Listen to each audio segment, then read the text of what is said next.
Gloire à Dieu, alléluia, gloire à Dieu. Nous bénissons le Seigneur pour le souffle de vie qu'il ne cesse de nous accorder en ce jour. Bienvenue à une minute de prière de ce jeudi 6 juin 2024. Aujourd'hui, le Seigneur a mis en mon cœur le désir de partager avec vous l'histoire du diacre Étienne et de la femme adultère.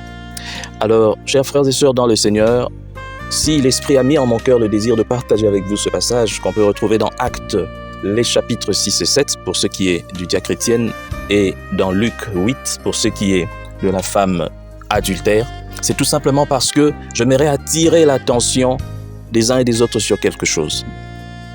Aujourd'hui, le monde peut te condamner injustement.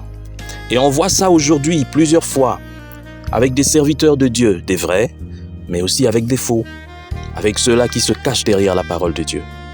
Si aujourd'hui tu t'es mal comporté, en étant serviteur de Dieu, tu as couché avec tes fidèles, tu as escroqué des gens, tu as fait des choses qui ne sont pas dignes de toi, c'est normal que les gens te critiquent. Alors ne viens pas dire que tu es persécuté.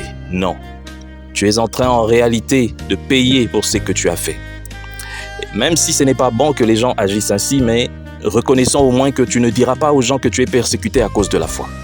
Mais il y a des gens à côté qui peut-être ne sont pas connus, mais qui sont persécutés à cause de la foi. Persécutés à cause de la foi, ce n'est pas seulement des gens qui viendront dire « Ah voilà, parce qu'il est chrétien, on lui veut du mal, on ne l'aime pas parce qu'il est chrétien. » Non. Vous rendez compte que nous vivons une époque de l'Église où les chrétiens s'attaquent aux chrétiens.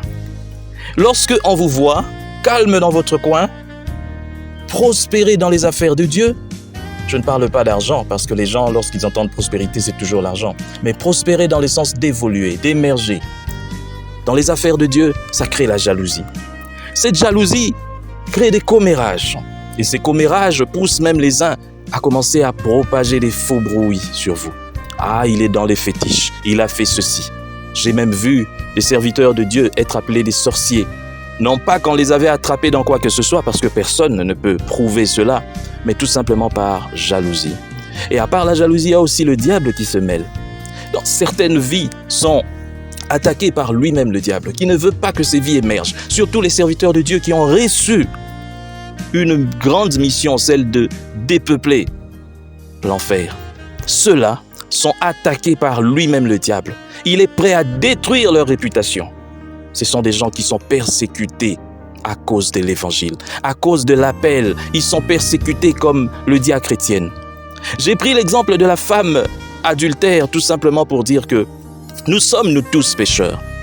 Lorsque nous portons des jugements sur les autres, nous devons d'abord nous regarder nous-mêmes, comme je l'avais dit hier. Avant de voir la paille qui est dans l'œil de ton frère, vois d'abord la poutre qui est dans ton œil parce qu'elle est tellement grande mais que tu ne vois pas. Mais seulement que cela aussi se fasse dans l'Église.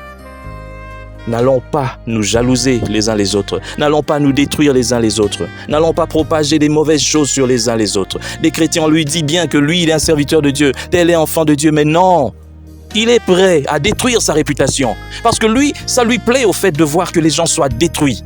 Je vais dire un mot aujourd'hui. Vous tous qui aimez voir les gens détruits, sachez que vous n'appartenez pas à Dieu. Je le dis, j'ai aussi le Saint-Esprit. Si toi, dans ton cœur, tu aimes qu'on critique quelqu'un, tu aimes qu'on dise que tel est mauvais, tel est sorcier, tel est je ne sais pas quoi, une sorcellerie que vous n'avez jamais attrapée, je tiens à te dire que c'est toi qui es le premier sorcier. Parce qu'il n'y a qu'un sorcier qui peut connaître aussi un autre sorcier. Dans les quartiers, dans les familles, les vies sont détruites comme ça parce qu'on a attrapé un enfant sorcier, une femme sorcière, un homme je ne sais pas qui, un vieillard. Vous êtes maudits, vous qui faites ces choses. Si vous avez l'Esprit de Dieu, priez pour que ces gens soient délivrés. Mais lorsque vous commencez à répandre des choses qui sont mauvaises, qui sont fausses même pour la plupart, sachez que vous êtes sous la condamnation, sous la malédiction. Et ça se passe aujourd'hui dans nos quartiers. Et même les chrétiens se mêlent aussi dans ces jeux bizarres, démoniaques. Un chrétien qui pointe du doigt quelqu'un d'autre, c'est malheureux. Va prier pour cette personne. Si tu es vraiment un chrétien, va prier pour cette personne. Mais si tu commences, toi, à te mettre avec les païens pour commencer à critiquer quelqu'un qui se dit pourtant chrétien, que sais-tu? Sais-tu si cette femme est vraiment une servante de Dieu? Sais-tu si cet homme est vraiment un enfant de Dieu, un serviteur de Dieu? Te rends-tu compte de là où tu es en train de traîner avec toi ces païens qui ne connaissent pas Dieu? C'est comme ça que beaucoup iront en enfer par procuration.